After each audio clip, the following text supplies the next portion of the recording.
What's up, tribe? How you guys doing? Welcome back to another retro review of Falcon Crest Season 1, Episode 5. So, this one is entitled Tony Comes Home. I'm bad with giving y'all the titles of these episodes, but this one is Tony Comes Home. And once again, we are learning more and more information about what was going on before we got to Falcon Crest. And so, it is Julia's birthday. Remember, Julia is Lance's mom. Angela's daughter. For those of you who remember Falcon Crest, I don't want to be redundant, but when you're learning a new show, especially like a soap opera, you gotta remember who's related to who, and all of that. But anyway, because trust me, it's gonna get tricky in another 2 or 3 episodes with these whole who's related to who situations. Okay, work with a sister. So, it's Julia's birthday and everybody's there, of course. Lance and Chase and Angela and Sean Lee and Victoria. Now, we didn't see Emma. Emma wasn't in this episode. Surprised Emma wasn't at the birthday party, but she wasn't there. And Angela has a conversation with Maggie, and she realizes that Maggie was a writer, and she was like, "Oh, Maggie, you like to She was acting like it was a hobby of Maggie's, and was like, you should try to make a little bit of money doing that." And Maggie was like, I did. Like, I'm a writer. Like, I get paid. And, Chance was like, yeah, she's been a freelance writer in New York for da-da-da-da-da. And she was like, oh, really? And, now you see the wheels turning. We're going to get back to that. Then there's this person driving up in this, like, like a suburban, an old suburban. I know, like, when it looked like it had seen better days type situation. And they come rolling in, honey. They come rolling through. And they get to the door. And Chun-Li ain't trying to let him in. And he's like, Chun-Li, let me in. Stop playing. Stop playing, man. Come to find out, it's Tony. Well, who is Tony? Tony is Julia's ex-husband, Lance's daddy. He been gone for 10 years. And Julia was just like, well, what the hell are you doing here? He was like, I've been trying to call you all week, but they won't let me in. They won't let me get through. And she was like, did it ever occur to you that was on purpose, that I didn't want to talk to you? And he was like, well, let me talk to you. I have so many things I need to tell you, so many things I need to explain. She was like, 10 years ago, I might have been interested, but today,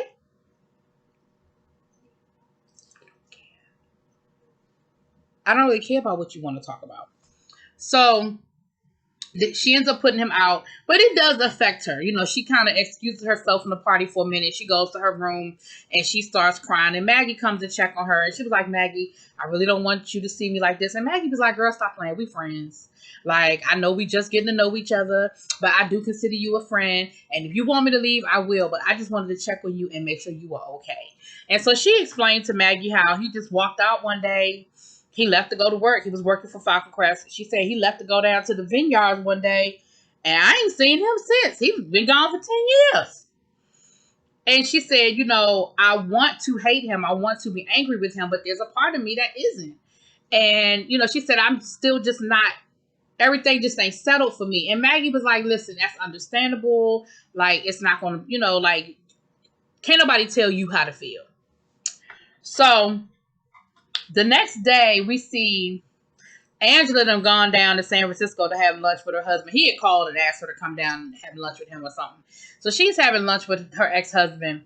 Remember, her ex-husband is a publisher of a big magazine. I think in my review I said it was like the local magazine, but it's not. It's a magazine in San Francisco. It's like a major magazine publication. Now, he has other conglomerates, but his main magazine is the one, newspaper. So Angela starts giving him the old, you know what I found out last night? Maggie is a writer. And wouldn't it be great if you could read some of her stuff and see if maybe you could use her down at the paper? And he was like, Angela, stop. This is what I like about him. He was like, Angela, stop playing. I've known you too long. I've known you too well. What you want? She said, what? I did. All I want, I just thought it would.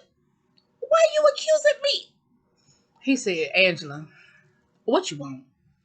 She said, I just want you to just talk to her. She's like, I don't have any ulterior motives. They're family. At the end of the day, she was like, yeah, I ain't really crazy about them being here, but at the end of the day, they are family. And Maggie, she's trying to write. Like, you can help her write. That's it. He was like, I tell you what, I'll talk to her, but I ain't promising anything. She said, oh no, I wouldn't dare. I said, Angela, you a mess. I love her. I just love me some Angela. Y'all just don't know I love me some Angela Channing. Anyway, so next thing you know, the family's coming in from the fields, Chase and the family, because, he's still handing them out, honey. He still ain't hiring a whole lot of people. It's a family effort.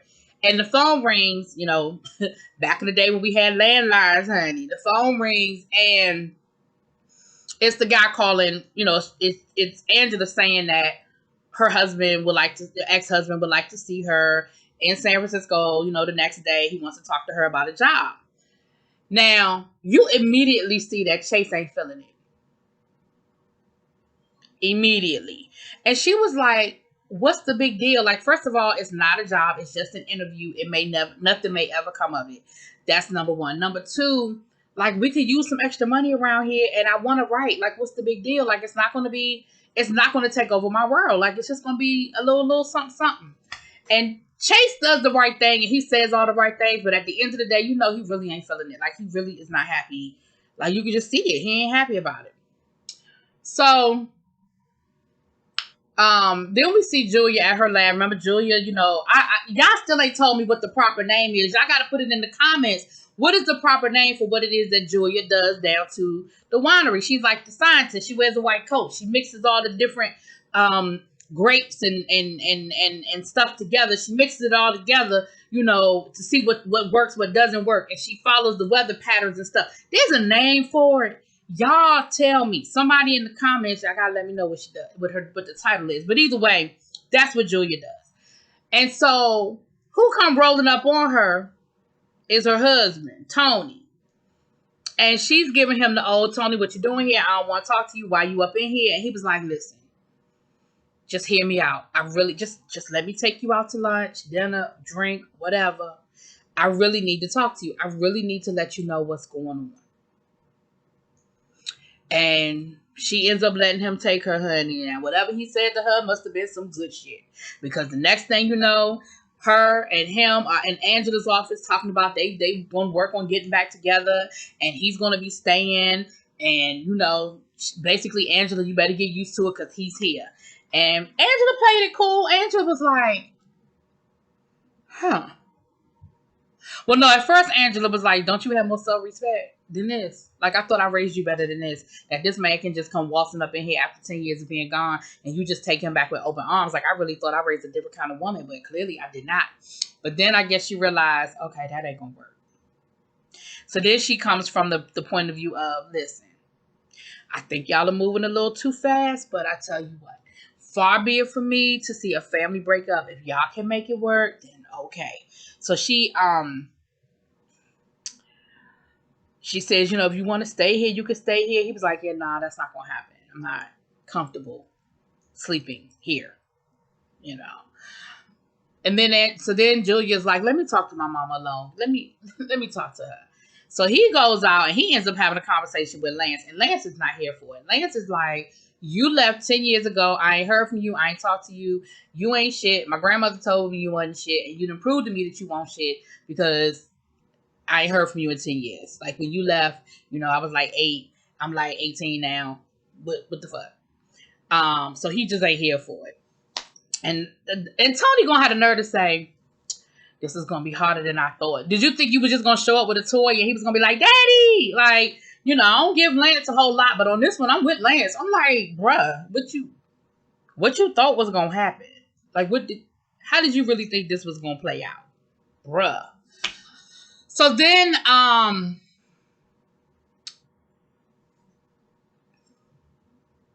Angela and Julia are alone and they're having a conversation. And Julia is like, Mother, look, he made some mistakes, but he is here. I heard him out and we're going to make this work. She said, and as a matter of fact, he told me some things. He didn't just wake up one day and leave. You pushed him out. And you created an environment where he just couldn't feel like he could be a man anymore. And I want to say it was even some situation where she offered him some money or whatever, but it neither here nor there, child. And Angela tried to tell her, she was like, listen, I think you're making a mistake, but it is what it is. Like, it's your mistake to make, child. I don't even care. I don't even care. Do what you're going to do. Now, down to the San Francisco, Maggie is meeting with Angela's ex-husband, with old boy, and Mr. Channing. And he tells her, he said, listen, you can write. He said, your writing is good. He said, I wouldn't mind offering you a job here. And she said, listen, I don't want you to offer me a job as a favor to Angela. He said, let me be clear. Angela did get you this interview, but Angela is not getting you this job. Your talent is getting you this job. I said, I know. I like him. I feel like there's going to come a time where I ain't going to like him so much anymore. I don't remember. But for right now, I like him. I like him. So anyway, Maggie takes the job. She agrees, and he said, I'm gonna put you with one of my veteran folk, and they're gonna train you, and they like, he said, let me be clear, it ain't gonna be easy because he ain't the nicest person to get along with, but if you want it, you'll be here, you'll deal with it, kind of thing. So then we see down to the Falcon Crest. I guess Angela's having a little reception for Julia, where they're announcing to everybody that, Julia wants Chase and Maggie to meet Tony. And so they have like dinner with, all of them are together, whatever. And Angela gonna offer him his job. Now come to find out, he was like the foreman or something like that. And Angela was like, listen, if you still, know, she's like, if you still know a little something about, wine, you can get your job back. And before he could say anything, Julia cut him off and was like, we got plans that don't include Falcon Crest. And he sort of gave her a look like we do. And later on that night, when they up in Julia's room at Falcon Crest, the same place he said he wasn't going to sleep, but he was sleeping there, but okay, whatever. She tells him, she said, listen, with my expertise and your expertise, she's like, I can make wine. And with your expertise, you know how to run a vineyard, a winery. She was like, we can buy some land. We can start our own winery. And I know that we can be successful. It doesn't have to be on the level of Falcon Crest. It could just be our own little corner of the world. And he was like, okay, but I don't have no money. She said, listen, I'm a very wealthy woman. Okay. And he was like, no, I can't do that. She was like, I done said, I'm a very wealthy woman. I'm trying to get the hell up out of here anyway. And you my way out. So let's just make it happen. So they decided they're going to go away for the weekend. And, of course, Lance was like, hell no, I ain't going. But Angela tells Lance, yes, you are. You are going to keep an eye. She was like, Tony wants something. He ain't here by no accident, by no happenstance. There's something on his mind. He got an agenda. And you going to figure out what the plan is, and you're going to let me know. So Lance is going to go along with them. Now, down to the Geriberti, Maggie is running all around San Francisco, being that hot reporter, doing her thing. And she not out there helping Chase anymore. She not out there in the fields helping Chase. And Chase got a nasty little attitude about it. And him and his boy end up talking, the guy that works with him.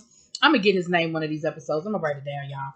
But, and I really don't want to be, like, insensitive and just be like, the Mexican guy. Even though he's the Mexican guy. But y'all know what I'm saying. He tells him, he said, listen, I understand what you're going through. He was like, my wife did the same thing. She decided she wanted to work. And even though, she was still a good mom. And she was still, took care of the household. This episode was very, chauvinistic. And it's funny because I don't think they meant to be or realize that they were being, but they were. But he was like, because she still took care of the house and she still was a good mom. But, it was just something about it. Something about it made me angry about her not being in the home. And Chase was like, I know, like, I don't want to be, but I just can't help myself. I just can't help myself but just be angry that she's working. And Chase even said something. I forgot this part. Chase even made a comment to Maggie about, I can go fly part-time and bring in more money than you bring. She was like, what? Excuse me? She said, well, first of all, you don't want to work. You don't want to fly no more. I want to write. So stop playing. So now while the guys are having this conversation, Victoria is ear hustling. And I was like, see, that's not a good conversation for your daughter to overhear. And they don't even realize that what they're saying probably ain't a good thing for them to be saying, but it is what it is. They said it. Ugh. So back up to Falcon Crest. Angela is talking to Tony. And Angela actually offers Tony a job and offers him double what he was making. She was like, listen, with inflation and with this and with that, I actually have more land than I had the first time. I could bring you back for double your salary. And by this time, Tony at this time is so hyped up now that he was like, oh, no, because in his mind, he's like, oh, we about to get our own vineyard. No, I'm good, Angela. I don't need your job. And Angela was just like, basically, like, I know you here for a reason. Like, I don't know what you're here for, but you're here for a reason, child. So they end up going away for the weekend, and they do fishing and camping and, all that other stuff. And, of course, Lance can't stand it. Lance, he really is the third wheel. Like, they are so lovey-dovey, cuddly and kissy and affectionate that Lance really is sitting there like, why am I here? Like, I'm not 5 years old. Like, I am a grown-ass man. And they are, like, I would have been uncomfortable on that trip. You know what I'm saying? But what he did find out what the issue, because part of that trip was that they were going to see a vineyard. They were going to go and talk to a guy about buying up his vineyard or whatever. And, of course, they negotiate the price and they did a tour of the land. And Lance told his mother point blank, he was like, listen, at the end of the day, you are Falcon Crest and Falcon Crest is you. You ain't never going nowhere. Like, I don't even know why you entertaining this whole notion. You ain't going nowhere. And, of course, Maggie was giving him that look like, like, how dare you? But at the end of the day, so Maggie comes home, she comes home late and everything. And, of course, Chase wasn't feeling it. And he's, and, it's that crazy conversation where, she's not coming home the time she's supposed to come home. And, well, not supposed to, but the time he expected. And, she's running late. And, he's trying to talk to her about, well, can you try to get home at a decent time? And, it was just that, again, those uncomfortable conversations where he's just not comfortable with her working.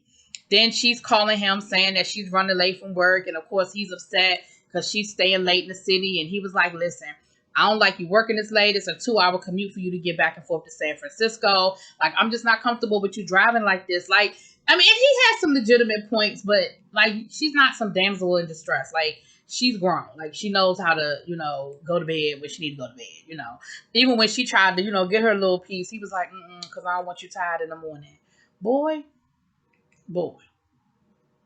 tired in the morning. If you don't go sit down somewhere. So, he actually ends up meeting her the next day. He ends up meeting her for coming to her job to take her out to lunch. And she is so busy that not only does she not have time to go to lunch with him, but he ends up leaving, and she halfway even noticed that he left. And of course she feels horrible. She feels terrible. And she was like, oh my gosh, I can't believe this.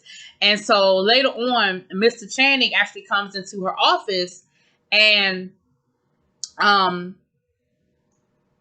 he says, he was like, what's wrong? And she was like, listen, she said, she said, I don't know if I can do this. She said, I want to work, but I don't want to work at the expense of my family. She was like, I love doing this. I love writing, but this isn't my life. Like, my family is my first priority. She was like, she